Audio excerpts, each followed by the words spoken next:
Level curves are basically what you get once you take a function of two variables and set it equal to a constant. Okay? That set that respects this relation is generally a curve, although you can get the empty set or even just one point, as we'll see. So take a look at this example. Find the level curves of the function that we see written up here. Well, what are we going to do? We're going to take z0, which is just a constant, and set it equal to f, okay? So here we have z0 is equal to e to the minus x squared plus y squared, okay? And let's see what type of set we get once we set our function equal to this constant. We could take log of both sides and simplify. Doing so, we end up with this expression here, and we could move the minus into the logarithm, and we get this final expression, okay? These are the level curves. They're the level curves. They're the places where the z is a constant, so you're at a constant altitude, okay? What do you get when you're at a constant altitude of this function? You get basically, what does this look like? Circles, okay? They're circles with radius square root of natural log z0 to the power minus 1, okay? And I say square root because don't forget, for a circle, x squared plus y squared equals r squared, okay? So you get circles with this radius that you see there. And now we could take a look at different level curves, okay? So let's try to see how the curve will look when we are at a constant altitude of z equal to minus 1. So choosing our constant to be equal to z0 equals minus 1, we get, plugging it into this expression, we end up getting this curve here. And again, that's a circle now of a radius 1. So what does all that mean? That means that if you want to stay at a constant height on the graph, so in purple here, you see the graph of the of our original functions, and if you want to stay at a constant height of e to the minus 1, well, you're gonna get a constant. You're gonna get a circle of radius 1. And to say this in a succinct way, the level curves are the intersections of the z equal to some constant z0 plane with the graph of the function. Here we're intersecting z equal e to the minus 1. It intersects the graph of the function at this circle, which you could see over here of radius 1, okay? This is another way to represent functions of two variables through their level curves.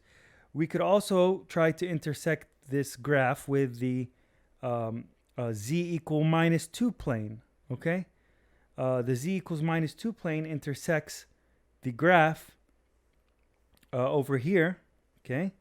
And its level curve would show up here.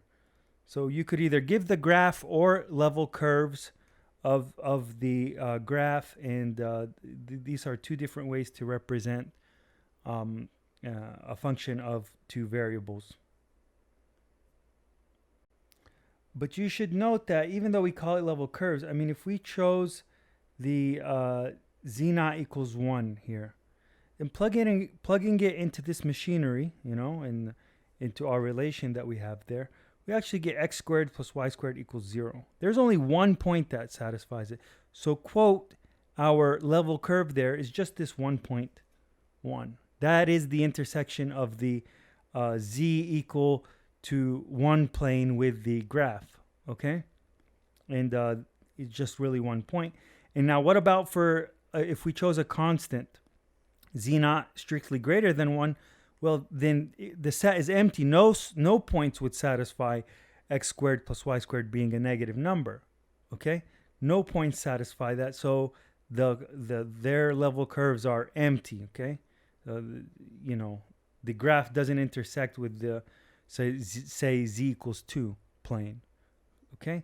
So basically the intersections with the level planes along the z axis are the level curves.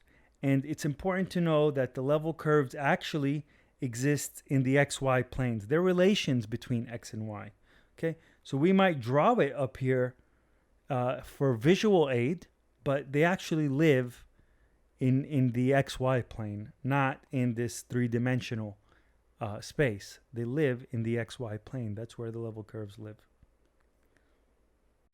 And you might have run into a graph of level curves if you've looked at a map that represents altitude. Okay, so here we have that closely spaced contours. What is a contour? A contour is basically a place of constant altitude.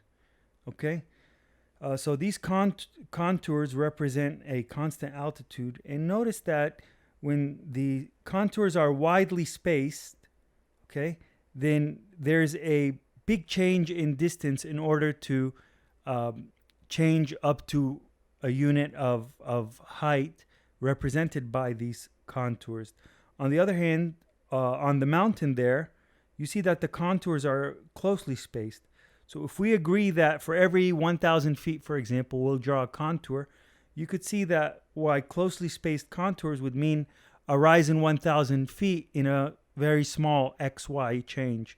Whereas when they're widely spaced, then you have to travel a longer distance in XY in order to get that same added jump of 1,000 feet. So here's also the function that we specifically looked at, the function z is equal to e to the minus x squared minus y squared. And you could take a look at the contours. As we go down in z naught, so the constant that we set our function equal to, we get larger circles for the level curves. And as we get higher in z, so that our constant was higher, then the level curves get smaller. They're smaller and smaller circles until we get to 1. And then at 1, it only touches at 1 point.